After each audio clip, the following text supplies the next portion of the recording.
Ladies and gentlemen, thank you so much for being here on this fantastic day that it is, because it's always a fantastic day somewhere. Today we're going to listen to the band Pram. We're going to listen to this track, Things Left on the Pavement. This is off of their studio album, oops, I had the year, not the name, Helium, which was released in 1994. We're listening to this because it was suggested and sponsored by Elwise. So Elwise, thank you so much for the recommendation. Thank you so much, of course, for the support as well. Never heard of the band? Don't know a thing about them. I found them on Spotify, but I didn't find this album or this song on Spotify, and so we're going to listen to it on YouTube here. I'm going to click on this one that says high quality because I'm hoping that it is. Let me just pull it up here real quick. So we'll go ahead and give that a listen here. Naturally, we'll talk about it a little bit after. Looking at the album cover, I imagine that this is going to be, let me pull you guys up here. You can make this big. Let's see. Looking at the album cover, I'd say that this is going to be artsy and heavy. It looks like a heavy cover to me. Maybe a little dreamy. Let's see what we got going on. Here we go.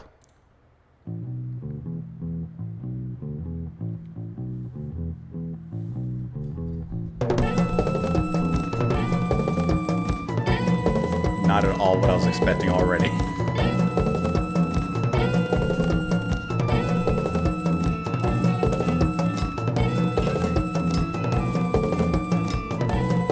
It's kind of psychedelic, huh?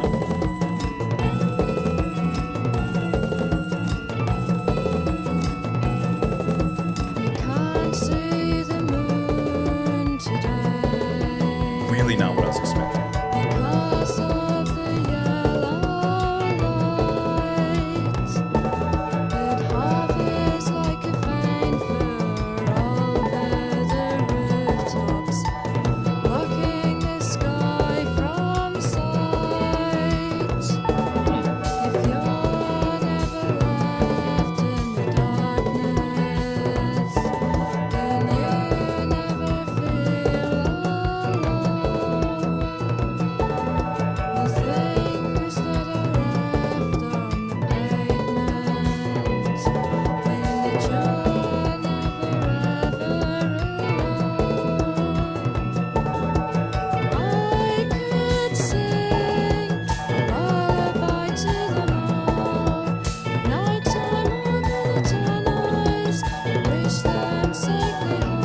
This is so interesting.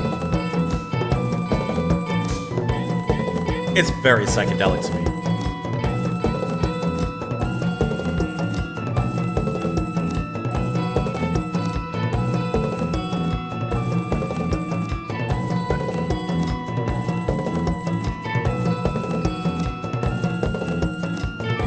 And I actually really like that little high-pitched synth line that's been going around.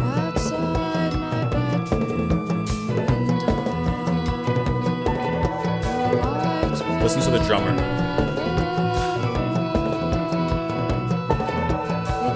He was alternating between like a little crash, maybe a block.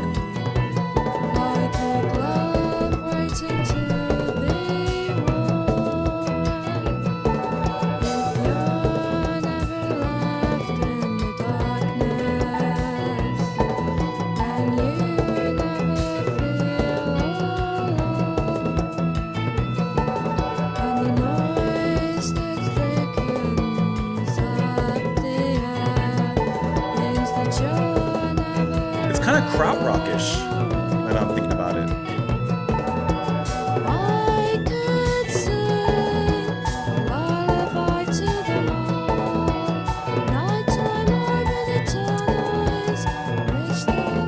Like it reminds me of Can and like Emmanuel and stuff. Now I'm thinking about it.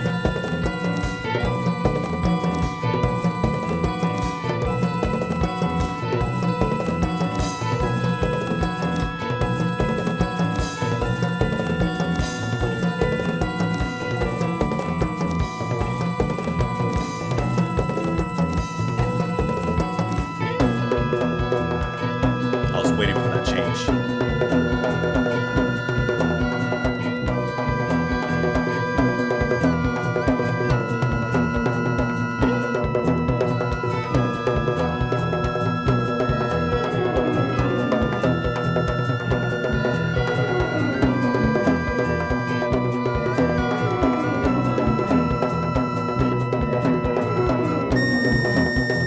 It's like a little penny whistle.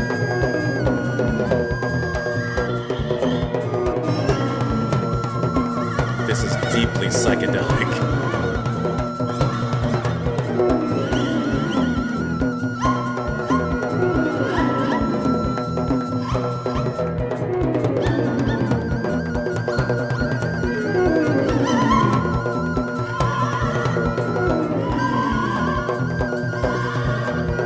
This reminds me of like Phallus Day.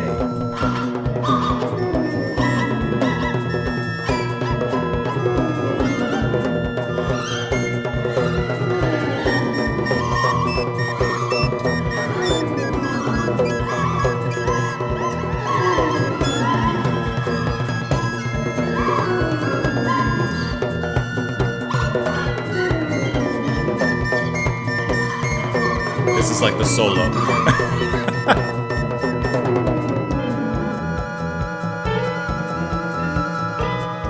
A little guitar chord. How far do we have?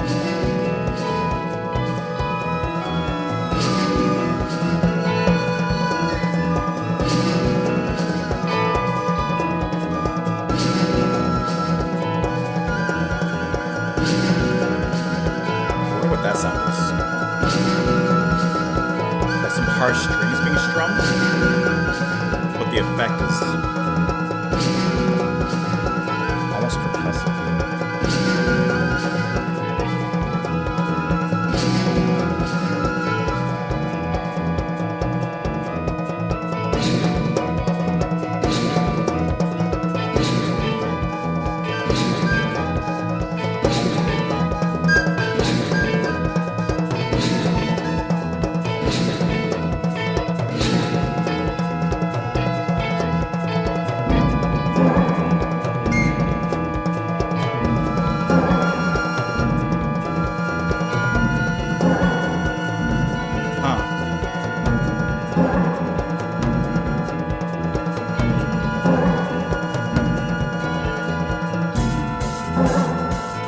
Of course, near the end, we're changing things.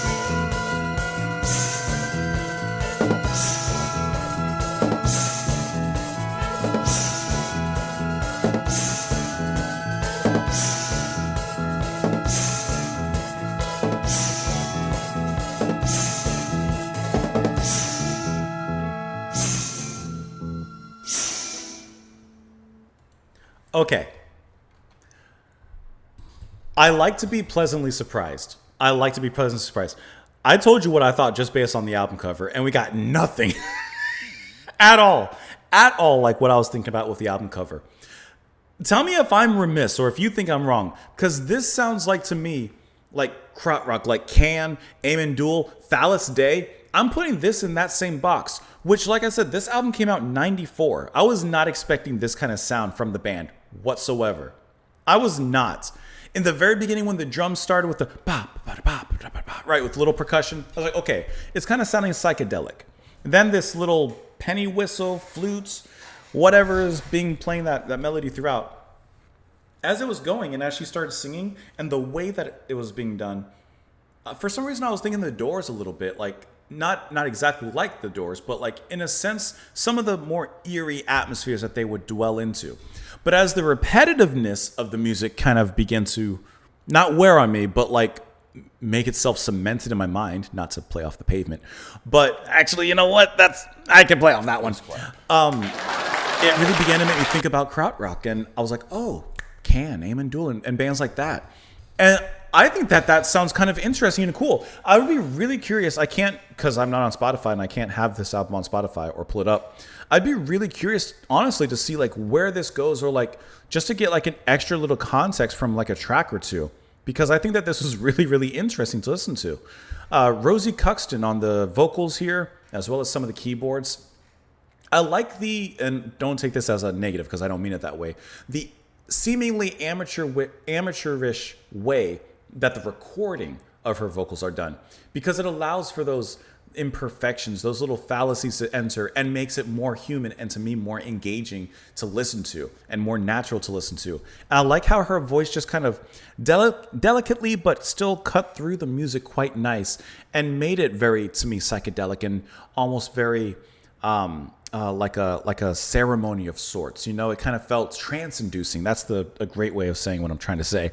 Very, very trance-inducing. The drums, Darren Garrett, handling percussion there, and a lot of the members actually handling like keyboards and guitar. And like, for example, the guitar, I unless I missed it, I didn't really notice any guitar until near the end, where these other elements started to float on in.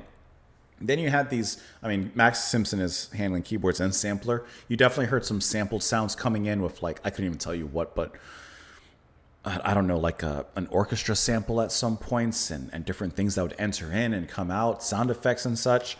Like, it really, really put me in the mind of like a krautrock band there. And this was so interesting. And as the music went on and I'm staring at the album cover, I'm beginning to understand. Yeah, it definitely, the album cover definitely makes sense, and makes sense within the context of the music. That was a really interesting listen. 94 as well. I think that's really crazy. You can't see moon today because of the yellow light that hovers like a faint fur over the rooftops, blocking the sky from sight. If you're never left in the darkness, then you never feel alone. And the things that are left on the pavement means that you're never, ever alone.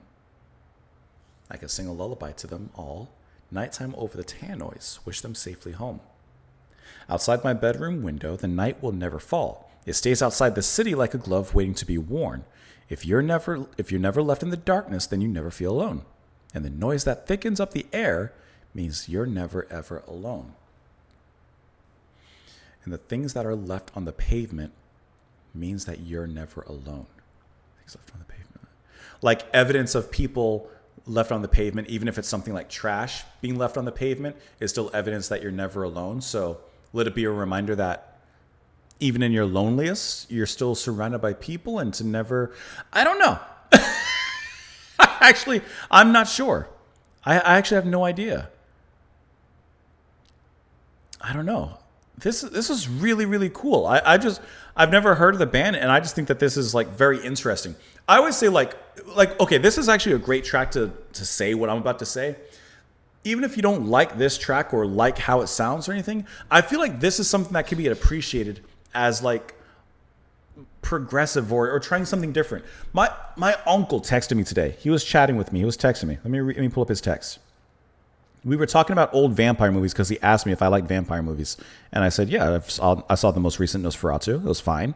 And he said, have you ever, I'm reading here, have you ever seen The Hunger with David Bowie? I said, never heard of that one, but I love David Bowie. So he sent me, make sure there's no numbers showing. He sent me like the poster there or whatever. And I was like, looks really cool. And he said, you agree that there should never be limits on art. You are the art. This is art. Let me know what you got. It may not connect with all of you, but I think it's just really cool just to see what people come up with, right? I think it's just really cool on a deeper level. Anyways, L-Wise, thank you so much for the recommendation. Thank you so much for the suggestion. I hope that you all enjoyed it. Please come on back tomorrow. I appreciate you stopping in, and I will see you then, like tomorrow. Bye, guys.